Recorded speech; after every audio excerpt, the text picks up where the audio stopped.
লক্ষ্মীর ভাণ্ডার প্রকল্পে আজ 16ই ফেব্রুয়ারি মাস শেষ হতে চলল, এখনও আসেনি লক্ষ্মীর ভাণ্ডার প্রকল্পের টাকা। আর কি লক্ষ্মীর ভাণ্ডার প্রকল্পের টাকা দেবে? লক্ষ্মীর ভাণ্ডার প্রকল্পের ফেব্রুয়ারি মাসের 1500 এবং 1700 টাকা এখনও পর্যন্ত যারা পাননি, তাদের টাকা কবে আসবে? ফেব্রুয়ারি মাসে লক্ষ্মীর ভাণ্ডার প্রকল্পের টাকা দেওয়া শুরু হয়ে গেছে, তবে বহু মা বোন জানাচ্ছেন যে তাদের ব্যাংক অ্যাকাউন্টে এখনও লক্ষ্মীর ভাণ্ডার প্রকল্পের ফেব্রুয়ারি মাসের 1500 এবং 1700 টাকা এখনও আসেনি। বর্তমানে লক্ষ্মীর ভাণ্ডার প্রকল্পের আওতায় রয়েছে 2,21,00,000 মহিলা। এছাড়াও পাশাপাশি আরও 20,62,000 নতুন আবেদনকারীকে লক্ষ্মীর ভাণ্ডার প্রকল্পে অন্তর্ভুক্ত করা হয়েছে। নতুন ও পুরনো সব উপভোক্তায় ফেব্রুয়ারি মাসে 1500 এবং 1700 টাকা পাবেন, এমনটাই বাজেটে ঘোষণা করা হয়েছে। রাজ্যের অনেক জেলায় পুরনো সুবিধাভোগী মা বোনেদের ব্যাংক অ্যাকাউন্টে ফেব্রুয়ারি মাসের বাড়তি টাকা 1500 এবং 1700 টাকা ইতিমধ্যে ঢুকে গিয়েছে। এদিকে ফেব্রুয়ারি মাস শেষ হতে চলল, এখনও নতুন পুরাতন অনেক উপভোক্তার ব্যাংক অ্যাকাউন্টে আসেনি লক্ষ্মীর ভাণ্ডার প্রকল্পের 1500 এবং 1700 টাকা ঢুকেনি। তো যাদের ব্যাংক অ্যাকাউন্টে এখনও ফেব্রুয়ারি মাসের টাকা ঢোকেনি, তাদের টাকা কবে ঢুকবে সেটাই কিন্তু আজকের এই ভিডিওর মাধ্যমে আপনাদেরকে জানাবো এবং আপনাদেরকে প্রমাণ সমেত দেখাবো।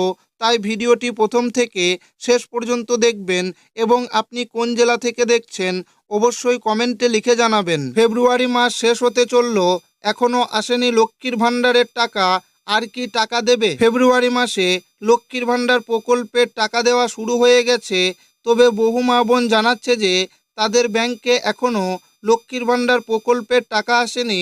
বীরভূম, নদিয়া, মুর্শিদাবাদ, দক্ষিণ 24 পরগনা এরকম বহু জেলার মা বোন এখনও ফেব্রুয়ারি মাসে লক্ষ্মীর ভাণ্ডারের টাকা পায়নি। এদিকে টাকা দেওয়ার যে নির্দিষ্ট সময় তা পেরিয়ে গেছে, তাই মা বোনেরা চিন্তায় কবে লক্ষ্মীর ভাণ্ডার প্রকল্পের টাকা আসবে। যে সকল মা বোনেরা ফেব্রুয়ারি মাসে টাকা পায়নি, তাদের জন্য নতুন ঘোষণা নবান্নের বাজেট প্রস্তাব অনুযায়ী চলতি ফেব্রুয়ারি মাস থেকেই বর্ধিত অর্থ কার্যকর হবে, অর্থাৎ ভোটের আগেই মহিলাদের ব্যাংক অ্যাকাউন্টে বাড়তি টাকা ঢুকে যাবে। বর্তমানে লক্ষ্মীর ভাণ্ডার প্রকল্পের আওতায় রয়েছেন 2,21,00,000 মহিলা। পাশাপাশি আরও 20,62,000 নতুন আবেদনকারীকে লক্ষ্মীর ভাণ্ডার প্রকল্পে অন্তর্ভুক্ত করা হলো। নতুন ও পুরনো সব উপভোক্তাই বাড়তি অর্থ পাবেন। এতদিন সাধারণ শ্রেণীর মহিলারা মাসে 1,000 টাকা করে পেতেন, ফেব্রুয়ারি থেকে তারা পাবেন 1500 টাকা।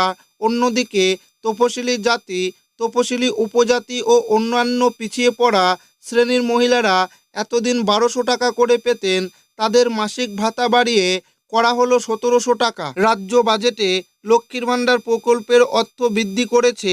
লক্ষ্মীর ভাণ্ডার প্রকল্পের সুবিধাভোগী মা বোনেদের মাসিক আরও 500 টাকা করে বাড়ানো হয়েছে, অর্থাৎ তপশিলি জাতি উপজাতি মহিলাদের 1200 টাকার বদলে 1700 টাকা এবং সাধারণ শ্রেণীর মহিলাদের 1000 টাকার পরিবর্তে 1500 টাকা করা হয়েছে। রাজ্য সরকারের ঘোষণা অনুযায়ী এই টাকা মা বোনেদের অ্যাকাউন্টে ইতিমধ্যেই দেওয়া শুরু করেছে। রাজ্যের অনেক জেলার পুরনো সুবিধাভোগী মা বোনেদের ব্যাংক অ্যাকাউন্টে ফেব্রুয়ারি মাসের বাড়তি টাকা 1500 ও 1700 টাকা ইতিমধ্যেই ঢুকে গিয়েছে। তবে রাজ্য সরকারের ঘোষণা অনুযায়ী যে সমস্ত পুরনো সুবিধাভোগী মা বোনেদের ব্যাংক অ্যাকাউন্টে এখনও পর্যন্ত ফেব্রুয়ারি মাসের টাকা পায়নি, তাদের আগামী 18ই ফেব্রুয়ারির মধ্যে টাকা দেওয়ার কথা উল্লেখ করেছে। রাজ্য সরকারের ঘোষণা অনুযায়ী যে সমস্ত মহিলাদের পেমেন্ট স্ট্যাটাসে পেমেন্ট আন্ডার প্রসেস আপডেটটি এসেছে অথচ ব্যাংক অ্যাকাউন্টে এখনও টাকা ঢোকেনি, তাদের মধ্যে থেকে দক্ষিণ 24 পরগনা, মেদিনীপুর, বর্ধমান, নদিয়া, পুরুলিয়া, হাওড়া, হুগলি, দার্জিলিং, জলপাইগুড়ি, বীরভূম, কোচবিহার, নদিয়া বহু জেলার মা বোনেদের আগামীকাল টাকা দেওয়া হবে। একই সাথে বৃদ্ধ, বিধবা ও প্রতিবন্ধী ভাতার টাকাও দেওয়া হবে।